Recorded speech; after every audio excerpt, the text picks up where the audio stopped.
So you're telling me there's a ruck forward who is projected to go in the first round that three clubs really need to be targeting, and it's going to take a non-finalist to get it done?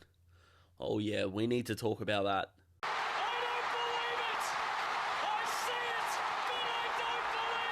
So before we get started, hit that like button and subscribe if you haven't already. I know there are some of you out there that get a little bit sick and tired of me saying it, but the last video that I had was my most liked from round one onwards and the most commented video I've had since my last mock draft. So I really appreciate all the interaction that you guys are having and hoping that you're enjoying the draft content. And I'm going to have a little announcement towards another project at the back end of this video, so stick around for that. But Isaac Keeler is a South Australian ruckman who showed his prowess as a really athletic, tall forward in the national championships, and he has showed it at Sandful under 18 levels as well, with his 18 disposals, 4 marks, and over 3 inside 50s and clearances. He likes getting his hands on the footy, and he isn't afraid to use it by foot, with so many ruckmen in the competition now being asked to be a link in the chain, whether it's between the arcs or a good goal kicker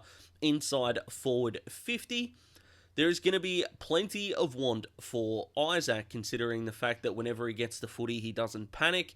His set shot goal kicking, it looks kind of laconic, but it gets the job done. If you do want to check out what I mean by that, you can check out a couple of his highlights videos if you want to look him up on the Sandful website, and you can see what I mean. It seems like a slow approach, but he gets plenty of momentum in the back end of his goal kicking, and he can lean back a touch, but given the power that he's got, it isn't like a Jared Roughhead lean back, for example, that was pushing balls to the left throughout the entirety of its team 2010 and 2011. Now, the three clubs, you might have guessed them from the thumbnail, are of course Sydney, Melbourne, and Collingwood.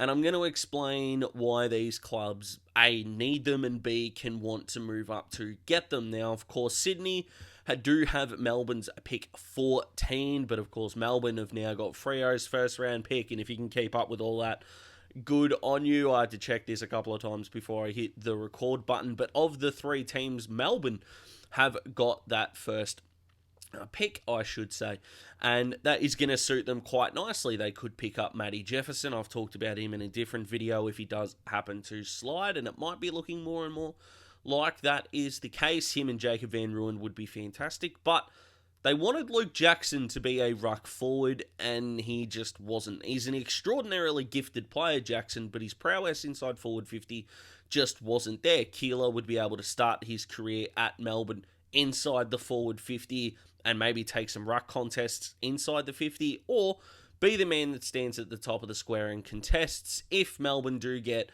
a slanted or a shunted clearance inside 50 and they need to create a contest at the top of the square.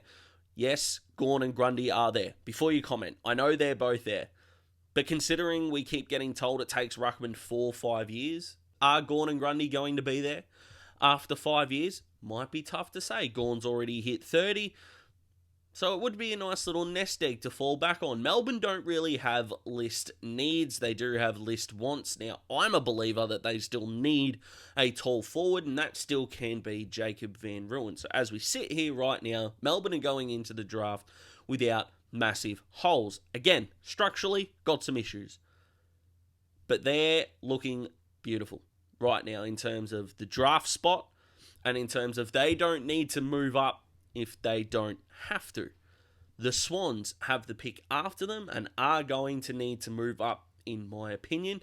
And considering the Swans have got 2 first-round picks, they can absolutely move up from one of them, give the club that I'm going to talk about in a second that could move back what they require, and then go from there. The Swans getting Keeler would be fantastic, and hopefully for their sake they don't have to give up the 2 first-rounders, considering that there are still going to be quality players at their second first-round pick. Still can't believe I've said that right, but that is the way. The ruck is the weakness for the Swans, that's no lie at all. Tom Hickey was exposed in the grand final, and yes, we can overrate a little bit poor performances in grand finals, but Peter Laddams just isn't that behaviourally.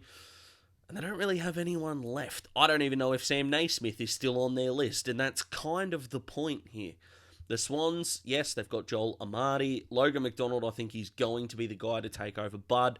I love Al Mack a lot more than I think outside Sydney Swans fans do, and that's okay. We can have these kinds of preferences, but the Swans, Keeler, a massively awesome fit. He, as another tall... Is Hayden McLean the answer? I know they brought him in for the granny. Is that an overreaction? Keeler still makes a lot of sense to me. And then clubs can target maybe a McLean next year's trade period. Could look at it that way. And the third club, and again, kind of like Jefferson, the club that needs him the most is Collingwood. Collingwood just don't have a second ruckman. Yes, they have Mason Cox. Yes, they don't have a tall forward. Yes, they need one of them. And it's whoever they like more out of Jefferson and Keeler. And it came out in the Herald Sun that Collingwood had spoken to Keeler about 3 or 4 times. And there is interest in those teen picks. The Pies, again, don't have a whole lot of list problems. They looked after their forward half via the Smalls in this year's trade period. They got Mitchell to help their centre clearance work. Their defence looks okay. I still worry about their ability to play shoulder to shoulder, but given the way the Pies played last year, the natural improvement that's going to happen in that defense, you're not really going to shake things up too much. But having a second ruckman that can stand at the top of the square and help Myercheck, first and foremost, tick, tick, tick. So who is the club that can make this happen? Well, believe it or not, it's the Blues. It really is. So the Blues have got pick 10 as it stands. And the Blues don't really need much. They've got a Brownlow medalist. They've got a guy who can win a Brownlow in Sam Walsh. They've got 2 Coleman medalists. And they've got one of the best key backs in the game. They've got plenty of run, plenty of drive. Their big barrier is psychological. And a pick 10 is not going to fix that.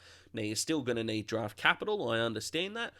But if they move back, in some cases maybe 4, 5 or 7 picks, or 6 picks maybe, it's not going to be that big of a deal for the Blues. They can still target maybe a Henry Hurstwaite. Do they take a gamble on a Braden George? Will Ollie Holland slip back that far, which would be an incredible get, even though they do have that midfield? There are still going to be options for the Blues, a bounty of options, and they're going to get extra assets. You're not just going to fall 8 places and get nothing else.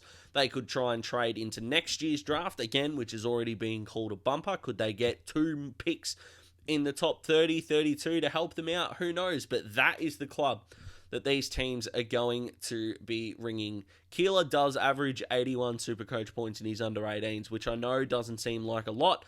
And I think the reason for that is we only really get told of the guys who are averaging 110, and they're usually midfielders. 18-year-old ruckmen are nowhere near the finished product. And yes, whilst midfielders do go through growth as well, we're seeing a lot more 20, 21, 22-year-old midfielders take the absolute PI 55 than we are seeing 20, 21, 22-year-old ruckmen. Of course, Luke Jackson's third quarter of the 2021 Grand Final being the ultimate exception. So a team that can build him in a position, whether it's in the VFL, if it stays there, if he does go to Sydney, or can keep him in the forward line for a bit and then build him into the ruckman as the years go by, is only going to be a win for all 3 of these clubs. If I had to put them in order of the best fit, I'm actually flipping the draft order. I'm going Collingwood, Sydney, then Melbourne, but I can't wait to see who picks him up. I find the bigger blokes a whole lot more interesting to talk about because we get to find out whether clubs prioritise needs or wants. And that is what makes the draft so exciting for me. So where do you think Isaac Keeler is going to end up? Comment below. Let me know if you liked the video. Click that thumbs up. I would really appreciate that. And for all you cricket fans out there, what a start to the T20 World Cup it has been. And thank you to the radio station that I'm working at, that being RPP FM Sports. They have allowed myself and my very, very close friend and the man who makes these thumbnails, Mitch Allen, to produce a cricket podcast called Middle and Leg. That is going out on rppfmsports.com.au, but it will be going to a podcast provider very, very quickly. And fingers crossed, the production committee and the programming committee of the radio station can get us on the airwaves, that would be fantastic. If you are a cricket fan, you want to check out the NPCA once it stops raining, you can check out artawapfmsports.com.au if you're in the Mornington Peninsula area. Take it easy, guys. Thank you so much, Mitch, for creating the thumbnail. It looks incredible. Look after yourselves. Tell your mates you love them. Goodbye.